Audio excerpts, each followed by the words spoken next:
ஐப்பசியில் ஓணம் அவிட்டம் சதயம் இவை ஒப்பிலவானார்கள் உலகத்தீர்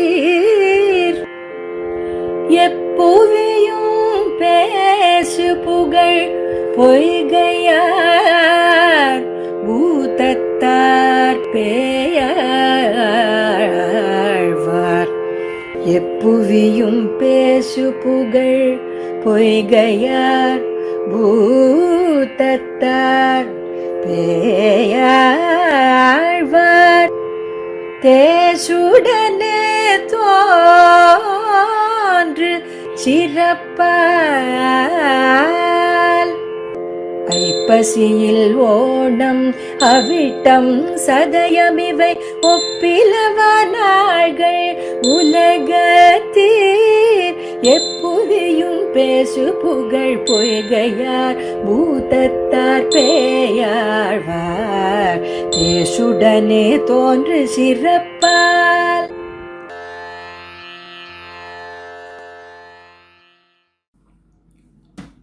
ஆழ்வார் எம்பெருமானார் ஜீயர் திருவடிகளே சரணம்.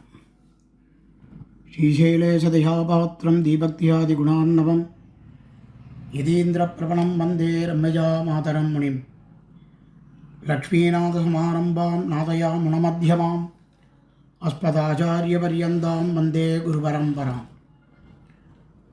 ஆழ்வார்கள் வாழி அருளிச் செயல் வாழி தாழ்வாதுமில் குரவர்தாம் வாழி ஏழ்வாறுமுய்ய அவர்களுரைத் தவைகள்தாம் வாழி செய்யமரே தன்னுடனே சேர்ந்து.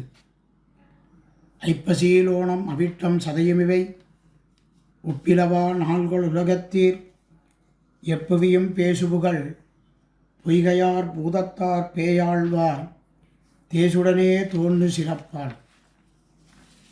சீராரும் மாடத் திருக்கோவலூரதனுள் காரார் கருமிகளைக் காணப்புக்கு ஓரா திருக்கண்டேன் என்னுரைத்த சீரான்களே உரைக்கண்டாய் நெஞ்சே உகந்து.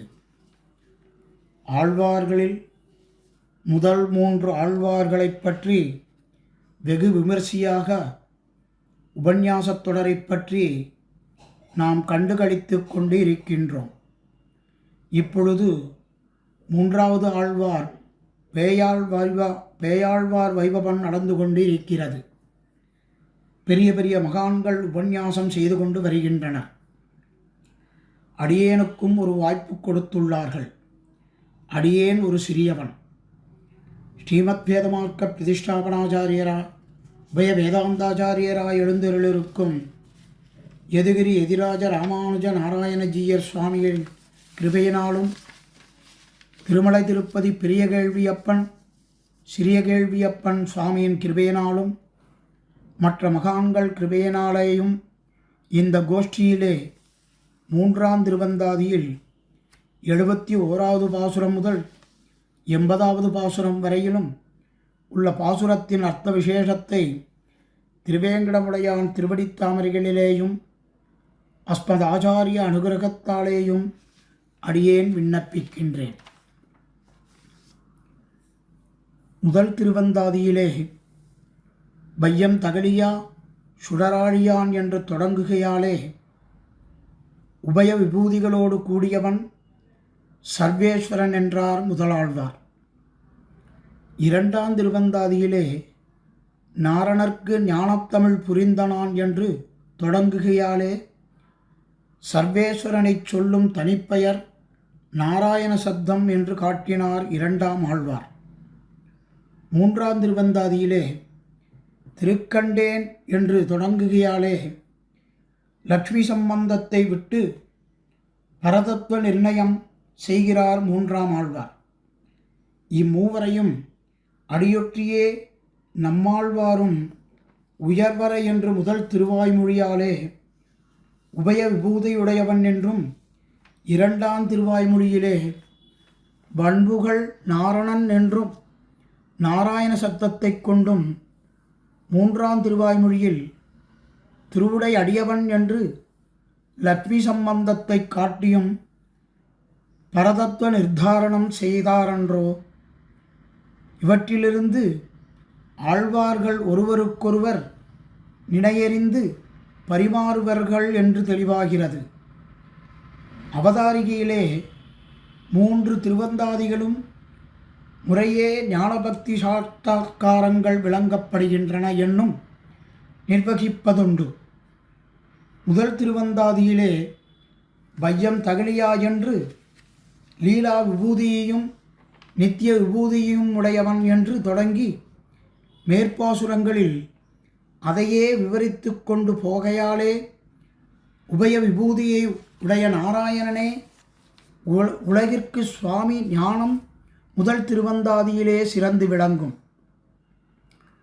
இரண்டாம் திருவந்தாதியில் அன்பே தகழியா என்று தொடங்கு என்னதண்டமென்றால் யானுடைய அன்பு என்று முடிகையாலே பூதத்தாழ்வார் முதலாழ்வாரால் அனுபவிக்கப்பட்ட உபய விபூதிகளையும் அவற்றுக்கு சுவாமியான நாராயணனையும் அன்பென்னும் பக்தியாலே அனுசந்தித்து பக்தி பரவசராய் கவி பாடினார். மூன்றாம் திருவந்தாதியிலே இப்பேயாழ்வார் திருக்கண்டேன் பொன்மேனி கண்டேன் இன்னே கடல் கண்டேன் காண்காணன விரும்பும் கண்கள் பங்கயமே நீனெடுங்கண் காட்டும் நெடுமால் நிறம்போல கார்வானம் காட்டும் கலந்து கண்ணா நின்மேனி மலர்ந்து மரகதமே காட்டும் தந்துளாய் கோமானை அந்திவான் காட்டும் உணர்வென்னும் ஒளிகொள் விளக்கேற்றி வைத்தவனை நாடி வளப்படுத்தேன் என்று முதலிலும் நடுவிலும் முடிவிலும் ஞானபக்திகள் முற்றிய சாட்சாத்கார நிலையை விளக்க வைத்தார். ஞானபக்தி சாட்சாத்காரங்கள் மூன்றும் மூவருக்கும் உண்டாயினும் பிராதானியத்தை பற்ற மூன்றும் முறையே மூவருக்கும் உள்ளதாக பேசுகிறோம். ஞானமுற்றிய பக்தியின் தொடக்க நிலை முதல்வருடையது, பக்தி முற்றிய நிலை இரண்டாம் அவருடையது, பக்தி முற்றிய பின் ஏற்படும் சாட்சாத்கார நிலை மூன்றாம் அவருடையது. முந்திய ஆழ்வார்களுடையது காரண நிலை, பிந்திய ஆழ்வார்களுடையது காரிய நிலை. உபய விபூதியையும் அனுசந்தித்தும் பிறந்த ஞானம் முதல்வருடையது. அது முற்றி பக்தி நிலையை அடைந்தபடி இரண்டாம் அவரது. அது முற்றி சாட்சாத்கார நிலையை அடைந்தபடி மூன்றாம் அவரது. ஒருவருடைய நிலை மற்றவர்க்கு முற்றக்கூடுமோ எனில் இம்மூவரும் பரபஜ்ஞானர்களாய் ஒருவருக்கொருவர் கருத்தறிந்து பரிமாறுகையாலே கூடும். இதனாலேயே இம்மூன்று திருவந்தாதிகளையும் திருமுனி வியாக்கியாரணம் போல ஏகசாஸ்திரமாக கூறுவார்கள் நம்முடைய பூர்வாச்சாரியர்கள். ஆக மூன்று திருவந்தாதிகளிலும் ஞானபக்தி சாட்சாத்காரங்கள் விளங்கப்பட்டன என்றபடி மூன்று திருவந்தாதிகளிலும் பரமபக்தி பரஜாத பரமபக்தி நிலைகள் விளங்கப்படுவதாக நிர்வகிப்பதுண்டு. அதாவது உபய விபூதிகளுக்கும் நாதனாய் அனைத்திலும் மேலாயிருக்கிற சர்வேஸ்வரன் தன்னுடைய சொரூபம் ரூபம் சொரூப குணங்கள் ரூபகுணங்கள் விபூதிகள் ஆகியவற்றை தன் நிர்கேகித்தி கடாட்சத்தாலே ஆழ்வாருக்கு உண்டான பரபக்தி எனப்படும் ஞான விசேஷத்தாலே காட்டக்கண்டு அவற்றை அனுபவித்து அந்த அனுபத்தவாளுண்ட ஆனந்த வெள்ளத்தாலே தான் அனுபத்தபடியே வையந்தகலியா என்று தொடங்கி ரூபகுண விபூதிகளோடு கூடிய எம்பெருமானை பேசி பாயவனை அல்லது திருமாலை அல்லது ஏத்தேன் முதலான பாசுரங்களிலே பிராப்தனான் ஜீவனுடைய அனன்யார்க்க சேஷத்துவ ரூபத்தையும் ஊழியான் பாதம் மறுவாதார் கொண்டோவான் ஓரடியும் சாடுதைத்த முதலான பாசுரங்களிலே சர்வஸ்வாமியான சர்வேஸ்வரன் திருவடிகளிலே பண்ணும் நித்திய கைங்கரியமே நம் அனன்யார்க்க சேஷத்துவ ஸ்வரூப பக்திக்கு தகுந்த பிராப்யம் என்பதையும் அந்த பிராப்தியத்தை நமக்கு கைப்படுத்தி தர வல்லதாய் நம் அந்யந்த பரதந்திர ஸ்வரூபத்திற்கு தகுந்தான உபாயமும் அவன் திருவடிகளிலே என்பதையும் முடிவு கட்டினார்.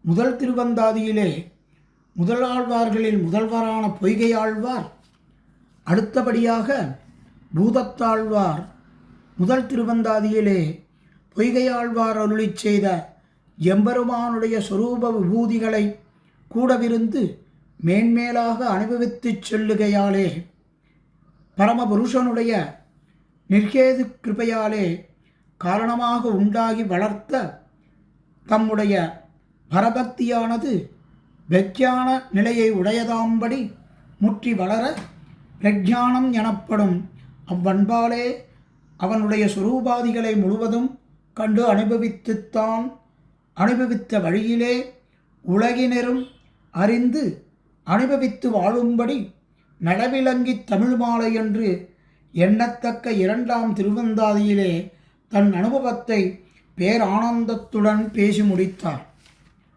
அடுத்தபடியாக பேயாழ்வார் பகவானுடைய நிர்வேகத்து கிருபாயால் தமக்கு பிறந்த பரபக்தியானது முதலாழ்வார்கள் இவருடைய கடாட்சத்தாலேயும் அவர்களுடைய பிரபந்தங்களை கூடவிருந்து அனுபவிக்கையாலும் பிரஜான நிலையையும் கடந்து பரமபக்தியாளவாக முற்றப்பெற்று அது காரணமாக கடலை கண்டவன் அதற்குள்ளே இருக்கும் முத்து மாணிக்கம் முதலான இரத்தினங்களை தனித்தனியே கண்டு உகப்பது போலே திருக்கண்டேன் என்று தொடங்கி கடலைப் போல பெரிய பிராட்டியார் சங்கம் கோஸ்துவ ரத்தினம் முதலானவற்றுக்கு இருப்பிடமாய் அயவனந்தர்யம் முதலான திருக்குணங்கள் அலையறிய பெற்றதாய் பெரும்புறக் கடல் மலைகளும் மாமணியும் மலர்மேல் மங்கையும்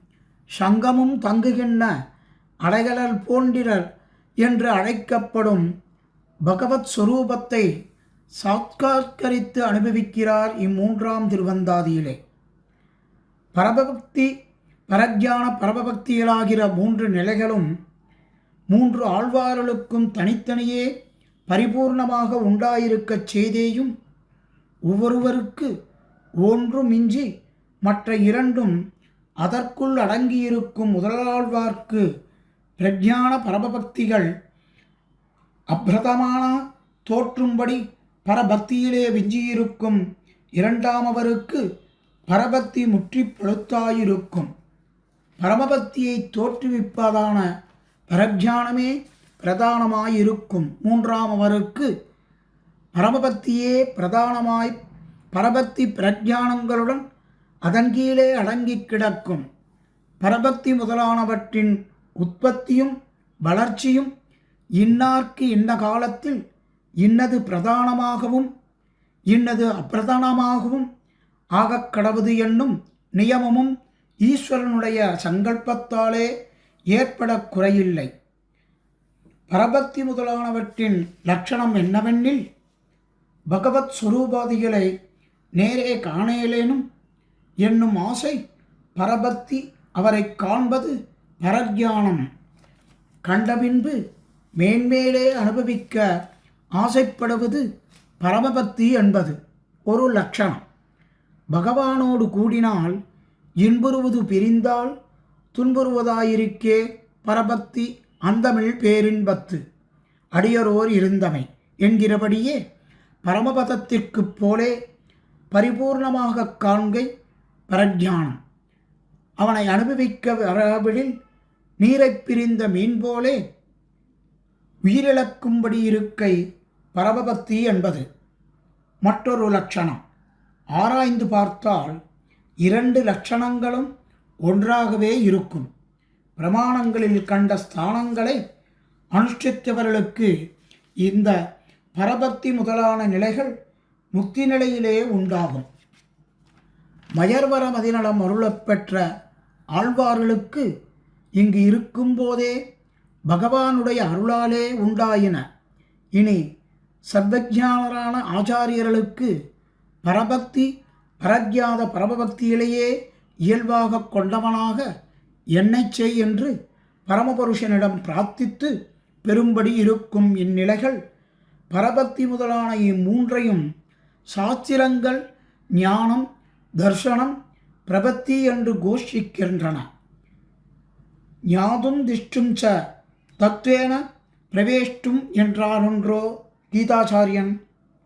சம்யக்யாதே சந்திருஷ்யதே வாப்யதே கம்சதே என்று ஞான தர்சன பிராப்திகளை சொன்னாரொன்றோ ஸ்ரீ பராசர பகவான். முதலாழ்வார் வையம் தகழியா என்றும், இரண்டாம் ஆழ்வார் அன்பே தகழியா என்றும், மூன்றாம் ஆழ்வார் திருக்கண்டேன் என்றும் தொடங்குவதின் கருத்தென்ன, வருத்தும் புறவிருள் மாற்ற என்று அமுதனார் அருளுடையபடியே பரமபுருஷனுக்கு உரிய உலகை ஒருவர்க்கு உரிய நல்லவென்றும் மற்ற தெய்வங்களுக்கு உரியதென்றும் மயங்குகிற வெளி விஷயங்களைப் பற்றிய அஞ்ஞானமாகிற இருள் நூங்கும்படி பூமி முதலான பஞ்சபூதங்களையும் அவற்றலான பொருள்களையும் அகலாகவும் நெய்யாகவும் விளக்காகவும் உருவப்படுத்தி கொண்டு பேசினார் பொய்கை ஆழ்வார். இரண்டாம் ஆழ்வார் ஆத்மா விண்ணுளிருக்கும் பகவத் பக்தியின் பல நிலைகளாகிற அன்பு, ஆர்வம், பிரஜானம் ஆகியவற்றை அகலாகவும் நெய்யாகவும் விளக்காகவும் உருவகப்படுத்தலாம்படி பகவத் விஷயத்திலே பொய்கையாழ்வாரை காட்டிலும் ஆழ்ந்து அனுபவித்து இறைவனை காணும் இதயத்திருள்கடை என்று அமுதனார் அருளியபடியே சர்வேஸ்வரனை காணும் நெஞ்சென்னும் முற்கண்ணை பற்றி கிடக்கும் உள்ளிருள் நீங்கும்படியாக தனக்கு தானே பிரகாசிக்கும் பிரத்யவஸ்துவான ஆத்மபரமாத்மா சுரூபங்களில் உண்டாகக்கூடிய சம்சய விபரியங்களை அறுத்தார். இவ்வண்ணமாக முதல்வர் இருவரும் இவ்விதமான விளக்கேற்றியதனால் புறவிகளும் இதயத்திருளும் அழித்தவுடன் ஏற்படும் பகவத் சாட்சாத்காரத்தை திருக்கண்டேன் என்று தொடங்கி மூன்றாம் திருவந்தாதியிலே பேசுகிறார் மூன்றாம் ஆழ்வார். இதையே மன்னிய பேருருள் மாண்டபின் கோவலுள் மாமலரால் தன்னுடுமாயனை கண்டமை காட்டும் தமிழ்த் தலைவன். இம்மூன்று திருவந்தாதியிலே 70வது பாசுரம் வரை பெரிய பெரிய வித்வான்கள் வெகு சிறப்பாக சொல்லியிருக்கிறார்கள். அடியேனுக்கு 71வது பாசுரம் முதல் 80வது பாசுரம் வரை சொல்ல வேண்டும் என்று சுவாமியின் அனுக்கிரகம். இப்பத்து பாசுரங்கள் அனைத்தும் திருவேங்கடமலையையே பற்றிதான். அடியேன் பெரியோர்கள் அனுக்கிரகத்தை ஆசி பெற்று பெரியோர்களின் உபன்யாசத்தை கேட்டறிந்தையும் அதன் அர்த்தத்தையும் விண்ணப்பிக்கின்றேன். மூன்றாம் திருவந்தாதியின் 71வது பாசுரத்தில் திருமலையில் வாழும் மிருகங்களுக்கு கூட விரோதிகளை அழிக்கும் பண்பு உண்டு என்று காட்டுகிறார். திருமலையில் வாழும் மிருகங்களே விரோதிகளை அழிக்கும் என்றால் திருமலையப்பன் நம் பாவங்களாகிய விரோதிகளை அழிப்பான் என்பதில் நமக்கு எவ்வித சந்தேகமும் தேவையல்லவா? களிறு முகில்கொத்த கையெடுத்தோடி ஒளிரு மறுப்புசுகையாளி பிளிர்வில கொன்று நின்னதிரும் வேங்கடமே மேனால் குளக்கண்ணு கொண்டெறிந்தான் குன்னு. திருமலையில் வாழும் ஒரு யானை தனது தும்பிக்கையுடன் பெருவேகத்தில் பயணித்ததாம். எங்கே போகிறது என்று பார்த்தால் வானில் தவழும் ஒரு கருமேகத்தை பார்த்து வேறொரு மதயானை என்று பிரமித்து விட்டதாம் இந்த யானை. அதை தன் தந்தத்தால் குத்தி சண்டையிடப் போகிறேன் என்று சொல்லிக்கொண்டு இந்த யானை சொல்கிறதாம். இதை ஒரு யாழி பார்த்ததாம். இந்த யானைக்கு இவ்வளவு மதம் கூடாது, இது நான் அடக்குகிறேன் என்று முடிவெடுத்ததாம். தனது கையால் யானையின் வெளுத்த தந்தத்தை முறித்து அந்த யானையை கொன்றுவிட்டதாம் யாழி. பின்னும் யாழிக்கு சீற்றம் குறையாமல் திருமலையில் நின்றபடி மற்ற மிருகங்களை அச்சுறுத்தும் வண்ணம் கர்ஜனை செய்கிறதாம். இப்படி திருமலையில் கூட வன்முறை, சண்டை, கொலை எல்லாம் உண்டா என்று நமக்கு ஐயம் எழலாம். பெரியவாச்சான் பிள்ளை வியாக்கியானத்தில் அக்னிஹோமம் என்ற யாகத்தில் பலி கொடுக்கப்படும் மிருகம் மோட்சம் பெறுவது போலே திருமலையில் வாழும் மிருகங்கள் மலையில் போரிட்டு இறந்ததால் அவற்றுக்கு மோட்சம் கிடைத்துவிடும் என்பதாலே இதை சண்டையாகவோ பகையாகவோ பார்க்க வேண்டாம் என்று காட்டுகிறார். இத்தகைய திருமலையில் தான் முன்னொரு சமயம் கன்றுக்குற்றி அசுரனை விளாம்பட அசுரன் மீது எரிந்து இரு அசுரர்களையும் அழித்த கண்ணபிரான் எழுந்தருளி உள்ளான் என்பது பாசுரத்தின் கருத்து. கண்ணன் அசுரர்களாகிய விரோதிகளை அழித்தது போலே யாழி யானையை அழித்து திருமலையப்பன் நம் பாவங்களை அழித்தருள்வான். 72வது பாசுரத்தில் திருமலை வாசமே நமக்கு எல்லாவித வலிமையும் தரவல்லது என்பதை ஓர் உதாரணத்தின் வாயிலாக இப்பாசுரத்தில் அருளிச் செய்கிறார் பேயாழ்வார். கொன்றொன்றினாய குரமகளிர் கோள்வழக்கை சென்னி விளையாடும் தீங்களை போய் வெண்ணி விலங்குமதி கோள் விடுக்கும் வேங்கடமே மேலே இளங்குமரர் கோமானிடம். திருமலையில் வாழும் குரத்திகள் திருமலையைத் தவிர மற்ற மலையை அறியாதவர்கள், பரமகாந்தினிகள் ஆக எம்பெருமானுக்கு தொண்டு செய்து வருபவர்கள். அவர்கள் தங்களது அழகிய வளையலணிந்த கரங்களால் மூங்கில் மரங்களை பிடித்து விளையாடுவது வழக்கம். அந்த மூங்கில் கழிகள் எவ்வளவு உயரத்துக்கு வளர்ந்திருக்கின்றன எனில் சந்திரமண்டலம் வரை உயரமாக இருக்கின்றனவாம். சந்திர கிரகணத்தின் போது ராகு சந்திரனை பிடித்தால் இந்த மூங்கில் ராகுவை விரட்டிவிட்டு சந்திரனை கிரகணத்தில் இருந்து விடுவித்த விடுவான். இத்தகைய மூங்கில்கள் நிறைந்திருக்கும் திருமலையில்தான் என்றும் இளமையாயிருக்கும் நித்தியசூரியனுக்கு தலைவனான திருவேங்கடமுடையான் எழுந்தருளி உள்ளான் என்பது பாசுரத்தின் கருத்தாகும். 73வது பாசுரம். திருமலையப்பனின் சேஷ்டிதங்களை பாடுவதே நம் நாக்கு படைக்கப்பட்டதற்கான பயன் என்று தெரிவிக்கும் பாசுரம்.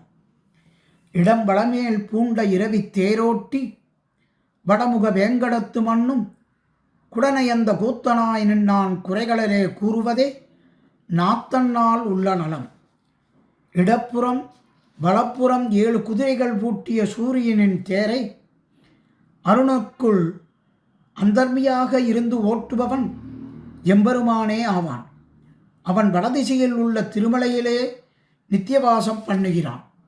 அவன் கிருஷ்ணாவதாரத்தில் ஆசையுடன் குடக்கூத்து ஆடினானே, அவனது சலங்கை ஒழிக்கும் திருவடிகளை துதிப்பதே நாம் பெற்றதற்கான பயனாகும். அன்று குடக்கூத்து ஆடின களைப்பு தீரவே அவன் திருமலையில் வந்து ஓய்வெடுத்து கொண்டு இருக்கிறான். 74வது பாசுரத்தில் இப்பாசுரத்தில் யசோதை கண்ணன் மீது கொண்ட பேரன்பை வியந்து போற்றுகிறார் பேயாழ்வார். நலமே வலிதுகொள் நஞ்சூட்டு வன்பே நிலமே புரண்டு போய் வீழ சலமேதான் வெண்கொங்கையுண்டானை மீட்டாட்சி ஊட்டுவான் தன்கொங்கை வாய் வைத்தான் சார்ந்து. கண்ணனுக்கு விஷற்பாலை ஊட்டி அவனை அழிக்க வந்தவன் பூதனை அந்த பேச்சு நிலத்தில் புரண்டு விழும்படி கண்ணன் கள்ளத்தனமாக அவள் பாலோடு சேர்த்து உயிரையும் உறிஞ்சி எடுத்து விட்டான். இதைக் கண்டபின்னும் யசோதை பாசத்துடன் கண்ணனை தூக்கி தன் மடியில் வைத்து கொண்டு பாலூட்டினாளே. பூதனைக்கு நேர்த்த கதி தனக்கு நேருமோ என்ற அச்சமில்லாமல் கண்ணனுக்கு பாலூட்டி பசியாற்றுவதே முக்கியம் என நினைத்தாளே. அந்த யசோதையின் பிரேமத்துக்கு ஈடினையே இல்லை. 75வது பாசுரத்தில் அந்த கண்ணனே திருமலையில் திருவேங்கடமுடையானாக எழுந்தருளி உள்ளான் என்கிறார் இப்பாசுரத்தில். சாந்த கடுதைப்ப தடாவிய கோட்டுச் சிவாய் ஊர்தியங்கும் வன்மதியின் உண்முயலை சேர்ந்து சினவேங்க பார்க்கும் திருமலையே ஆயன் புனவேங்கை நாரும் பொறுப்பு. சந்திரன் வானில் சஞ்சரிக்கும் போது அதன் கீழ் வயிறு திருமலை உச்சியில் உரசிக்கொண்டே செல்கிறதாம். சந்திரனுக்கு நடுவில் இருக்கும் மறுபுயல் போல் வடிவம் கொண்டுள்ளதாம். திருமலையில் வாழும் வேங்கைப்புலி அந்த மறுவாகிய முயலைக் கண்டு அதை விழுங்கப் பார்க்கிறதாம். இத்தகைய வேங்கை மலர்கள் மனம் வீசும் திருவேங்கடமலையில் கண்ணன் எம்பெருமான் எழுந்தருளி உள்ளான். 76வது பாசுரத்தில் கடினமான தவங்கள் ஏதும் புரியத் தேவையில்லை, திருவெக்காவில் எழுந்தருளியிருக்கும் எம்பெருமானை பணிந்தாலே நமக்கு எல்லா நன்மைகளும் சேரும் என்கிறார் இப்பாசுரத்தில். பொறுப்பிடையே நின்னும் புனல் குளித்தும் 5 நெருப்பிடையே நிற்கவும் நீர் வேண்டா, விருப்புடையே வெக்காவே சேர்ந்தானை மெய்வளர்தூய் கைதொழுதால் அக்காவே தீவினைகள் ஆய்ந்து. பனிக்காலத்தில் மலை உச்சியில் நின்றும் குளிர்காலத்தில் பொய்கையிலேயே மூழ்கியும் வெயில் காலத்தில் 5 நெருப்புகளுக்கு மத்தியில் நின்றும் கடுமையான ஸ்தானங்களை அனுஷ்டித்து துன்புற வேண்டியதில்லை. எல்லாரும் விரும்பும்படி திருவெக்கா திவ்யதேசத்தில் எழுந்தருளியுள்ள எம்பெருமானை பணிந்தாலே போதும். மற்ற பிரயோஜனங்களை விரும்பாமல் தூய மனத்துடன் மலர்களை அர்ப்பணித்து அஞ்சலி முத்திரை காட்டி அவனை ஆசிரியத்தால் நம் பாவங்கள் அனைத்தையும் உடனே நம்மை விட்டு விலகி ஓடிவிடும். 77வது பாசுரத்தில் அனைத்து விதமான ஆபத்துகளையும் போக்கிக் கொடுப்பவர் சர்வேஸ்வரன் என்பதை இப்பாசுரத்தில் உணர்த்துகிறார். ஆய்ந்த அருமறையோன் நான்முகத்தோன் நன்குரங்கில் வாய்ந்த குளவியாய் வாளரக்கன் ஏய்ந்த முடிப்போது 3 எண்ணினான் ஆந்த அடிப்போது நங்கற்கரன். வேதங்களை நன்கு ஆராய்ந்து அறிந்த பிரம்மாவிடம் ராவணன் வந்து பல வரங்களை தனக்கு தருமாறு கேட்டான். பிரம்மாவும் இவனுக்கு வரன் கொடுப்பதால் தனது வள்ளல் தன்மை வெளிப்படும் என்று தவறாக எண்ணிக்கொண்டு அவன் கேட்ட வரங்களையெல்லாம் வழங்கினான். அப்போது எம்பெருமான் பிரம்மாவின் நிலையை நினைத்து வருந்தினாராம். இவர் இப்படி ராவணனுக்கு வரங்களை தந்தால் ராவணன் அவற்றைக் கொண்டே பிரம்மாவையும் தேவர்களையும் துன்புறுத்துவானே என்று சிந்தித்தானாம். இருந்தாலும் அஞ்சாதே, நான் உன்னை காக்கிறேன் என்று பிரம்மாவுக்கு உறுதியளிக்கும் விதமாக பிரம்மாவின் வடியில் ஒரு குழந்தையாக எம்பெருமான் அவதாரம் செய்தானாம். இதிகாச புராணங்களில் ரிஷிகள் கூறாத இக்காட்சியை ஆழ்வாருக்கு எம்பெருமான் உணர்த்தியிருக்கிறான். பிரம்மாவின் வடியில் குழந்தையாக தவிழ்ந்து கொண்டிருக்கும் எம்பெருமான் பிரம்மாவை பணிந்த ராவணின் 10 தலைகளையும் தனது திருவடி விரல்களால் எண்ணி 3, 7, 10 என்று வாய்ப்பாடு சொல்வது போல் சொன்னானாம். அதாவது இந்த 10 தலைகளையும் எதிர்காலத்தில் நான் அறுத்தொழிக்கப் போகிறேன் என்று சூசகமாக உணர்த்தியுள்ளான். இப்படி நாம் கேட்பதற்கு முன்பு நமக்கு அருள் புரிய ஓடிவரும் எம்பெருமானின் திருவடிகளே நமக்கு தஞ்சம் என்கிறார். 78வது பாசுரத்தில் நம் தோஷங்களைக் கண்டு நம்மை விளங்காதவன் எம்பெருமான் என்பதை இப்பாசுரத்தில் காட்டுகிறான். அரணாம் நமக்கென்னும் ஆளிவளவன் முரணால் வளம் சொலிந்தமைவன் சரணாமேல் ஏதுகதி ஏதிநிலை ஏது பெறப் பெண்ணாதே ஓதிகதி மாயனையே ஓர்த்து. காப்பதற்கு தேவையான சக்கராயுதத்தை எப்போதும் கையில் தாங்கி நின்று முரண் என்ற அசுரனின் பலத்தை அளித்து மிடுக்குமிக்கவன் எம்பெருமான். அவனை நாம் அடிபணியும் போது நம் அறிவு, செயல்கள், குலம், கல்வி ஆகிய எதையும் கணிசிக்காமல் அனைவருக்கும் இரட்சகனாக இருந்து அவசியம் காத்தருள்வான். அவனே நமக்கு தஞ்சம் என்று புரிந்து கொண்டு நெஞ்சே அவன் திருநாமங்களையே எப்பொழுதும் சொல்லிக்கொண்டு என்று சொல்லுகிறார். 79வது பாசுரத்தில் அனாதிகாலமாக நாம் செய்த பாபங்களை அவன் ஒரு நொடியில் போக்குவான் என்பதை காட்டும் பாசுரம். ஓர்த்த மனத்தராய் ஐந்தடக்கி ஆராய்ந்து பேர்த்தால் பிறப்பேலும் பேர்களால் காத்த விரையார் நருந்துளாய் வீங்கோதமேனி நிறையார மார்பனையே நின்று பச்சை நிறம் கொண்ட மனம் மிக்க திருத்துழாய் மாலைகளால் அலங்கரிக்கப்பட்டவனும் கடல் போல் இருண்டு குளிர்ந்து திருமேனியை உடையவனும் உலகில் விஷயங்களில் இருந்து நம்மை தன்பால் ஈர்க்கும்படியான திருவாபரணங்களை அணிந்தவனும் ஆன எம்பெருமானை நன்றாக சிந்தித்து ஐம்புலன்கள் அற்புத விஷயங்கள் சொல்லாதபடி நிறுத்திவிட்டால் சம்சாரத்தையே ஒரு நொடியில் போக்கிவிட முடியும்.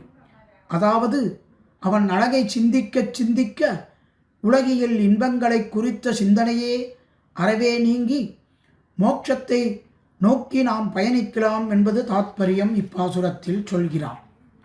80வது பாசுரத்தில் ஆழ்வார் எம்பெருமானிடம் ஈடுபடுவதற்கு முன்னர் ஆழ்வாரின் திருவுள்ளம் எம்பெருமானிடம் ஈடுபட்டதை இப்பாசுரத்தில் காட்டுகிறார்.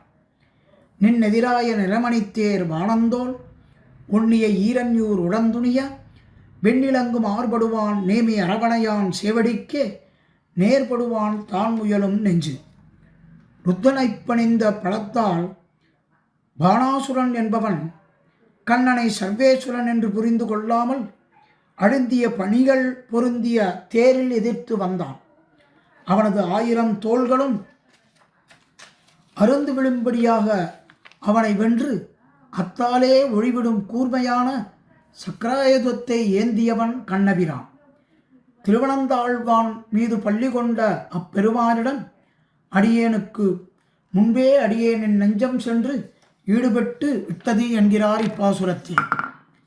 10 பாசுரங்கள் அனைத்தும் திருவேங்கடமலையை பற்றித்தான்.